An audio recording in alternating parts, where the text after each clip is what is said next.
এই শোনো না, আমি না একটু মার্কেটে যাচ্ছি। আচ্ছা ঠিক আছে, যাও, সন্ধ্যাবেলা আমরা বেরোবো, তোমার মনে আছে তো? তাড়াতাড়ি চলে আসো, হ্যাঁ? আচ্ছা ঠিক আছে। আর আমার না তোমার সাথে একটা কথা ছিল। কি কথা বলো? না থাক, কিছু না। আরে বলো না, কি হয়েছে? টাকা লাগবে? টাকা? টাকা কেন লাগবে? তুমি শপিং এ যাচ্ছ, তোমার টাকা লাগবে না? না না, সেটা না। তাহলে কি হয়েছে? আসলে আমি বলতে চাচ্ছিলাম কি, আমি না এখানে আর থাকবো না। তুমি এখানে থাকতে যাচ্ছ না মানে? কিন্তু কেন, কি হয়েছে? না মানে, আমি বলতে চাচ্ছিলাম আমরা যদি অন্য কোথাও আলাদা বাসা নিয়ে থাকি। কিন্তু কেন, কি হয়েছে? বাবা মা তোমাকে কিছু বলেছে নাকি? না না, সেরকম কিছু হয়নি। তাহলে হুট করে তোমার কি এমন হলো, হঠাৎ করে এমন ডিসিশন নিলে? অনেক দিন ধরেই ভাবছিলাম তোমাকে কথাটা বলবো, কিন্তু সাহস পাচ্ছিলাম না। তাহলে আলাদা কেন থাকতে চাও? তুমি তো জানো, বিয়ের আগে আমি একাই থাকতাম। আমার ব্যক্তিগত লাইফে কেউ ইন্টারফেয়ার করুক, এটা আমার মোটেও পছন্দ না। আর আমার ওখানে ফ্রিডম ছিল, যেটা আমি তোমাদের এখানে পাচ্ছি না। আসলে আমার এখানে না খুব আনইজি লাগছে, একদম বোরিং লাগছে। আমার একদম ভালো লাগে না এদের সাথে থাকতে। এই জন্যই বলছি, চলো না আমরা আলাদা বাসা নিয়ে থাকি। কি বলছো? তাই বলে মা বাবাকে ছেড়ে? আচ্ছা ঠিক আছে, পরে কিন্তু আবার আমাকে বলতে পারবে না যে আমি তোমাকে ছেড়ে কেন গেলাম। আচ্ছা ঠিক আছে, তুমি আমাকে একটু সময় দাও, আমি বিষয়টা ভেবে দেখি কি করা যায়। আচ্ছা ঠিক আছে, আমি আসছি। এই শোনো, হ্যাঁ বলো। তুমি তো মার্কেটে যাচ্ছ তাই না? হ্যাঁ। আচ্ছা, মার্কেট থেকে আসার সময় আমার জন্য তুমি কিছু ফল নিয়ে এসো। আচ্ছা ঠিক আছে, তুমি কি ফল খাবে বলো, আমি নিয়ে আসবো। তুমি আমার জন্য আঙুর এনো।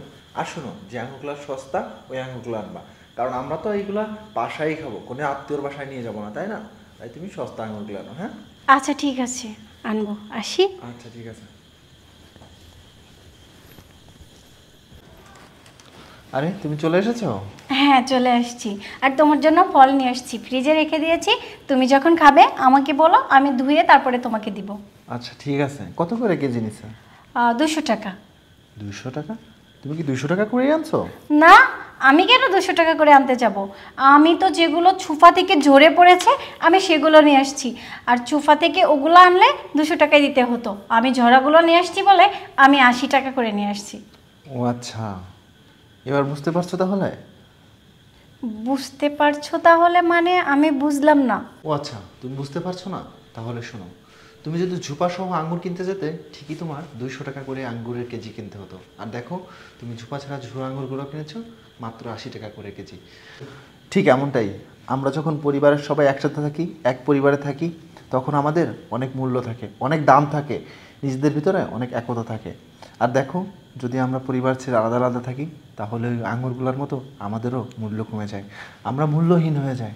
এখন নূপুর, তুমিই ভাবো, তুমি কি এক পরিবারে থাকবা নাকি আলাদা থাকবা?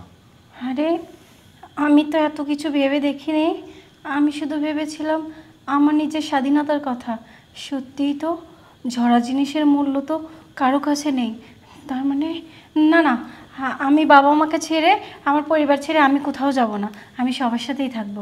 আমি ভুল বুঝতে পেরেছি, তুমি আমাকে ক্ষমা করে দিও। আরে না না, ক্ষমা চাওয়া লাগবে না, ঠিক আছে। চলো, এখন আমরা সবাই মিলে একসাথে বাইরে ঘুরতে যাব, আর রাতে কিন্তু ডিনার করে ফিরবো, হ্যাঁ? ঠিক আছে, আমি এক্ষুনি গিয়ে সবাইকে রেডি হতে বলছি। আচ্ছা ঠিক আছে।